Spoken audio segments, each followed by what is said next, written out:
Hi, my name is Rod Nunn, and my title is Director of Education and Workforce Innovation. And I work for the governor, and my duties entail working with a number of education and business partners throughout state government to solve problems really about what we can do to make sure our education system, both at the elementary and secondary level, high schools, middle schools, elementary schools, as well as schools of higher learning, are preparing students for very challenging times in our economy. And it's really a very collaborative job where you bring people together to try and seek new innovative solutions to problems we're facing in our education and workforce system. In the government and public administration career cluster, there are certain characteristics and skills I think that are critical if you're seeking a career in this industry. Employers are looking for students and graduates who are problem solvers, critical thinkers, people who can work well and collaborate with others. And I'll give you an example what I mean.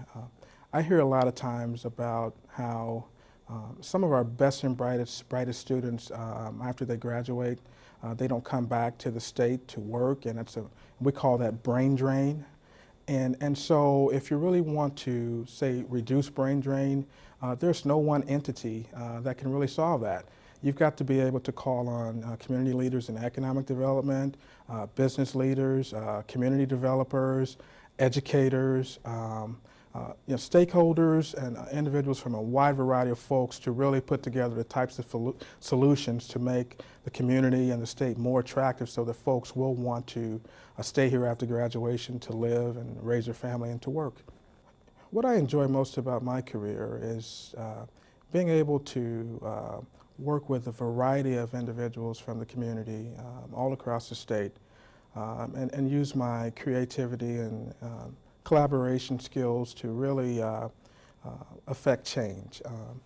I get to interact with community and faith-based leaders. I get to interact with business leaders. I get to interact with certainly elected officials at all levels, federal, state, and local government. And so I meet a variety of personalities and types of people, and it helps me as a lifelong learner to be exposed to so many different environments and organizations and people, and certainly being able to be creative and entrepreneurial and tackling problems and bringing people together. When you can call upon the best and brightest in our state to really work with them to solve problems, it makes for an interesting day in the office. There's certainly a lot of challenges that we face, certainly in my career and my job that I see on a daily basis. Probably the most prevalent issue is sort of the limited demand for limited resources. We have lots of needs in our state, whether it's our public health or public education or public infrastructure.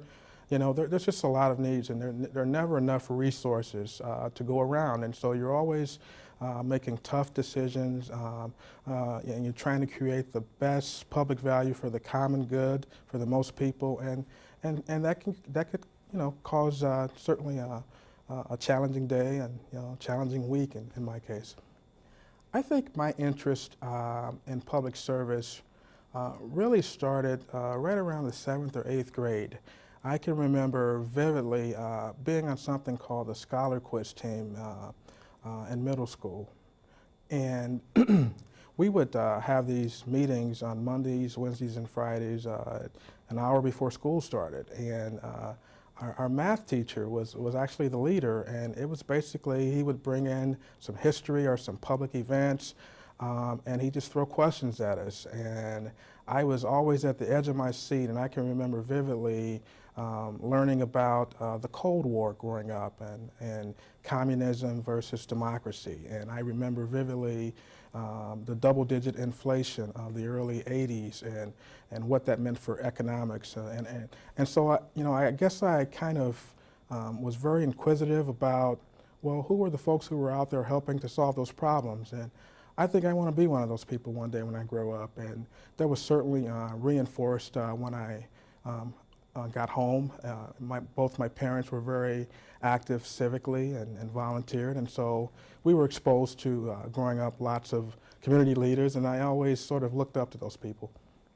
There were lots of courses that I think were very helpful to me in high school. I actually think my math courses were very helpful. I think back on my geometry and my algebra and trigonometry courses and how they helped me to become a critical thinker. And certainly in government, you're required to analyze issues and policies, and you do a lot of work where you're having to solve problems, not necessarily algebraic equations, but that require lots of insight and knowledges of the rules and those sorts of things. Also, certainly the communication in English was very, very helpful. We do lots of writing and reading in this particular career sector.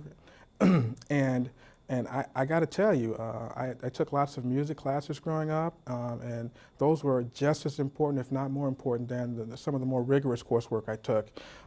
Those helped reinforce my social skills. I was actually a trombone player and a section leader, and I think I developed my leadership skills actually being in marching band and jazz band, and so I value those courses as well. I was very involved in student government as I progressed through college. Every college has a governing board and a campus system, and I remember the days of running for a student senate and getting elected and really honing my skills to be a public servant and serving the interests of the student body. And I worked with several different student groups and served in several capacities in student leadership at the college level. In retrospect, as I look back on my high school and college curriculum, if there were anything I were going to change, I think I would have taken more Spanish.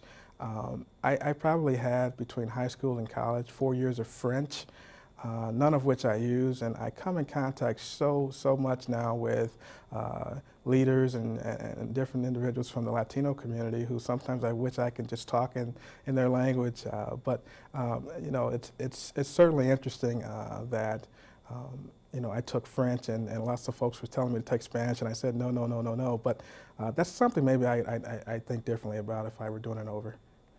My pathway to working in public service certainly included being influenced by mentors along the way. One mentor in particular would I was in an internship in the first couple of years after college, and this person would spend quality time with me, and I would share my experiences, and they would reflect on their experiences and give me good advice.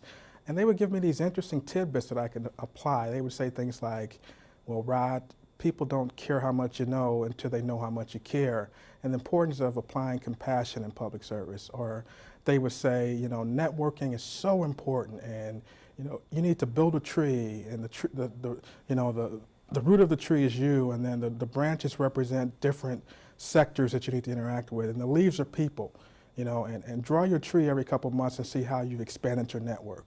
And they would just share little things like that that have been so powerful and really life-changing for me. And so mentorship and being under someone who's had experience in this field has made a difference for me.